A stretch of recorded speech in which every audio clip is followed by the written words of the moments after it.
एक अनजान आवाज, एक चमकता हीरा और एक प्याला खून। क्या हो जब ये तीनों मिलकर एक आदमी की जिंदगी को बदल दें। देखिए यह डरावनी और रोमांचक कहानी जो आपको सोचने पर मजबूर कर देगी। क्या हमारे निर्णय हमारी जिंदगी को बदल सकते हैं। एक आदमी रात के समय अपने घर जा रहा था। रास्ते में चलते चलते अचानक से आवाज आई, ठहरो।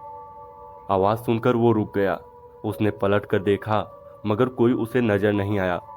वो वापस फिर से अपने रास्ते पर चल दिया। आवाज दोबारा आई, कहाँ जा रहे हो, रुक जाओ। वो व्यक्ति रुक गया। वो जिस रास्ते पर जा रहा था उस रास्ते के एक तरफ दूर तक घनेरे वृक्ष लगे हुए थे। आवाज वहीं से गूंजी थी। उस व्यक्ति ने उन्हीं घनेरों वृक्षों की ओर दृष्टि दौड़ाई।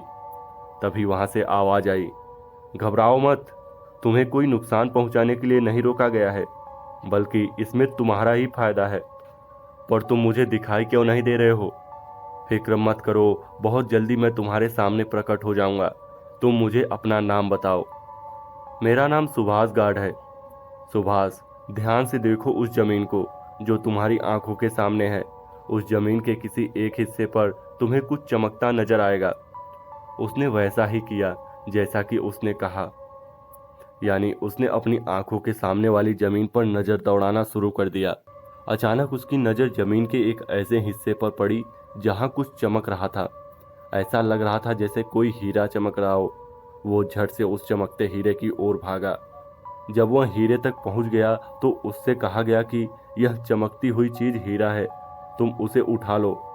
फिर इसके नीचे की जमीन की सारी मिट्टी खोद डालो। तुम्हें जमीन के नीचे से बहुत सारे हीरे जवाहरात मिलेंगे। सच। सुभाष प्रसन्न हो गया।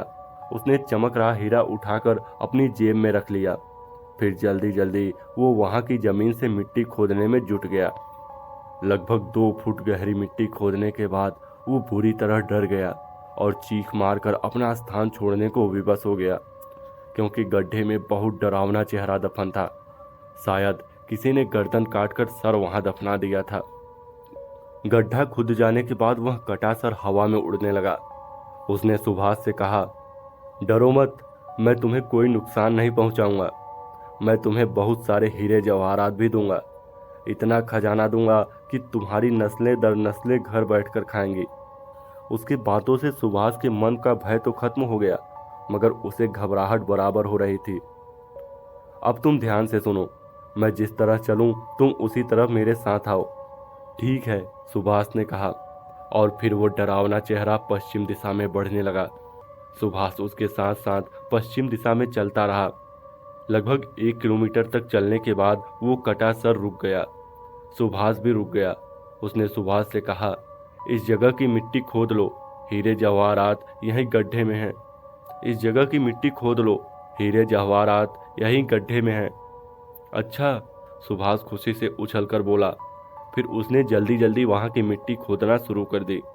मिट्टी खोदते खोदते उसे वहां से हीरे जवाहरात तो नहीं मिले, मगर सर कटा धड़ अवश्य नजर आ गया, वो भी बहुत डरावना। उसे देख सुभाष चीख कर अपना स्थान छोड़ वहां से दूर हो गया। तभी हवा में ठहरी उस डरावनी शक्ल ने कहा, डरो मत, यह मेरा शरीर है। सुभाष सूखे पत्ते की तरह थर थर कांप रहा था। अब तुम्हें एक अंतिम कार्य और करना है, इसके बाद मैं तुम्हें माला माल कर दूंगा। अब एक प्याला कहीं से खून और लेकर आओ। एक प्याला खून? वो भयभीत स्वर में बोला, मैं कहाँ से लाऊंगा? कहीं से भी, यह काम मेरे बस का नहीं है। उसने साफ इनकार कर दिया। यह तो तुम्हें हर कीमत पर करना ही होगा, वरना फिर तुम्हें हीरे जवाहरात नहीं मिलेंगे। सुभाष सोचने पर मजबूर हो गया। सोचो मत, काम को जल्द करो। मगर एक प्याला खून मैं लाऊंगा कहाँ से? आओ मेरे साथ। डरावना चेहरा सुभाष को लेकर वहां से आगे बढ़ गया। वो दोनों वहां से काफी दूर आ गए।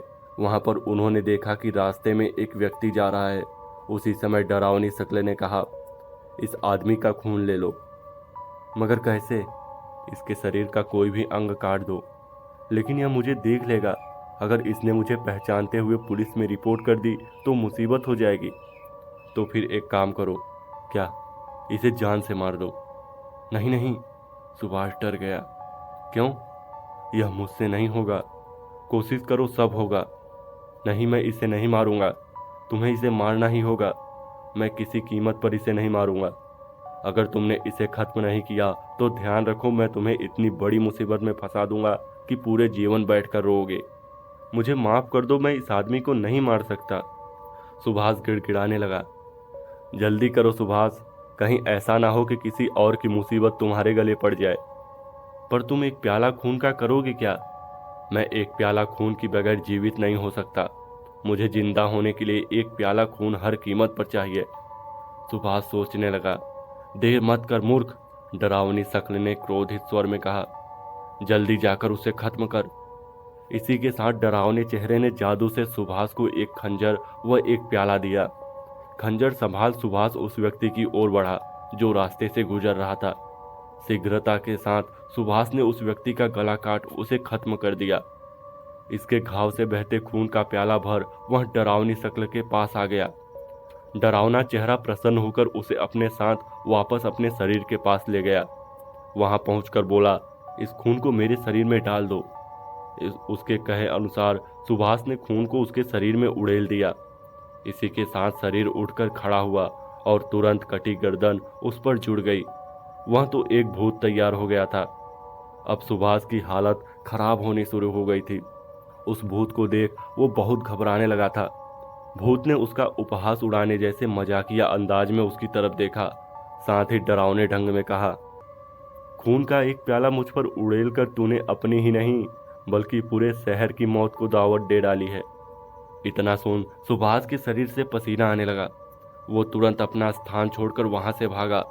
उसी समय उछाल भरकर भूत ने उस पर झपट्टा मारा व उसे जमीन में गिरा दिया। कहा कि मुझे बहुत भूख लगी है, मैं तेरा मांस खाऊंगा। मुझे छोड़ दो, मुझे जाने दो, तुम मुझे नहीं मार सकते। मार सकता हूँ तुझे, क्योंकि तूने ही तो मुझे एक प्याला खून दिया है। न तू मुझे एक प्याला खून देता और न ही मैं जिंदा होता। अब तो तुझे मरना ही होगा। इसी के साथ भूत ने अपने नुकीले दांत उसके गले में